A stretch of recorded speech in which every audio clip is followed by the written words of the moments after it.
13 বছর পর অনুষ্ঠিত হচ্ছে চট্টগ্রাম চেম্বারের দ্বিবার্ষিক নির্বাচন।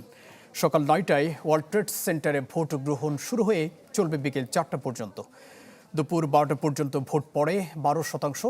একটি প্যানেল নির্বাচন থেকে সরে দাঁড়ালেও ভোটারদের প্রত্যাশা, নতুন নেতৃত্ব চট্টগ্রাম চেম্বারকে পরিণত করবে আস্থার ঠিকানায়। 13 বছর পর সরাসরি ভোট, তাই উচ্ছ্বাসমুখর চট্টগ্রাম তথা দেশের শীর্ষস্থানীয় ব্যবসায়ী সংগঠন Chattogram chamber of commerce and industries প্রাঙ্গণ। ওয়ার্ল্ড ট্রেড সেন্টারে 6,500-এর বেশি ভোটারের জন্য প্রস্তুত করা হয় 17টি বুথ। গণনায় থাকছে ইলেকট্রনিক ডিভাইস, যা মিনিটে গণনা করবে 125টি।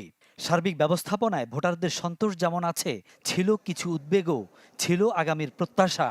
চেম্বার সবসময় আমাদের গাইড করে, বিভিন্ন সুখে দুঃখে বিপদে আপদে আমাদেরকে গাইডলাইন দেখায়। সেই ক্ষেত্রে আমি মনে করি এই গ্যাপটা পূরণ হবে ইনশাল্লাহ। ব্যবসায়ীদের এই নাবিশ্বাসের সময়ে এই চিটাং চেম্বার একটা অত্যন্ত গুরুত্বপূর্ণ ভূমিকা রাখবে, এটাই আমার প্রত্যাশা। এখানে যদি ব্যালট পেপারে একটা খাম দিয়ে দিত আরও সুন্দর হতো। এখন যে কোনো একজন আমার ভোটটা দেখে ফেলতে পারে। আমি সেটা বলি যে আগামী দিনে আরও সুন্দরভাবে শুরু হলো গণতন্ত্রের যাত্রা। এই চেম্বার তো বন্ধ হয়ে গিয়েছিল। ভোটটাও অনেক ভালো হচ্ছে, সুষ্ঠু হচ্ছে, পরিবেশটাও ভালো। এসবিএস পদ্ধতিতে গণনা করতে গেলে আমাদের ব্যালটটা কোনো অবস্থাতে বাজ করা যাবে না। এরই প্রেক্ষিতে আমরা এটা ভাঁজবিহীন ব্যালটটা আমরা রাখার প্রভিশন রেখেছি। চেম্বারে সবশেষ ভোট হয় 2013 সালে। এরপর কয়েক দফায় হয় মনোনয়ন। শেষে দায়িত্ব নেন প্রশাসক। অস্বচ্ছ ভোটার তালিকা সহ নানা ইস্যুতে এবারের নির্বাচন নিয়ে রিট পাল্টা রিট হয়েছে বারবার। শেষ পর্যন্ত ভোট বর্জন করেছে সম্মিলিত ব্যবসায়ী পরিষদ।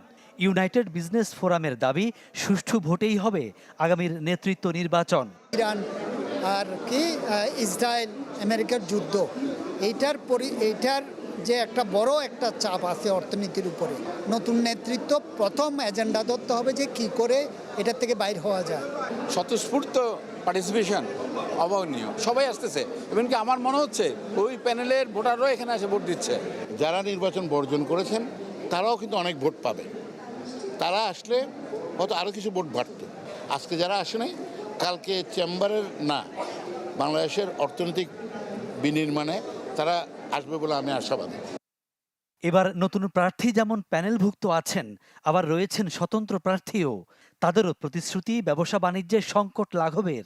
উৎসাহ উদ্দীপনা সবই আছে, কিন্তু বারবার মামলা, বারবার নির্বাচন বন্ধ। আমরা যারা নতুনেরা আছি, যারা নতুন আসবো, তারা আশাহত হচ্ছি। আল্লাহর রহমতে নির্বাচিত হয়ে আসলে আমরা বিভিন্ন সেক্টর ওয়াইজ সাব কমিটি করে দিব। সাব কমিটির মাধ্যমে যে ওদের যে সমস্যাগুলি আছে আমরা সমাধান করব। চেম্বারে মোট পরিচালক পদ 24টি। টাউন অ্যাসোসিয়েশন ও ট্রেড গ্রুপের 6 জন নির্বাচিত হয়েছেন বিনা প্রতিদ্বন্দ্বিতায়। বাকি 18টি পদের জন্য লড়ছেন অর্ডিনারি গ্রুপের 38 আর অ্যাসোসিয়েট গ্রুপের 15 জন। ফখরুল ইসলাম, চ্যানেল 24, চট্টগ্রাম।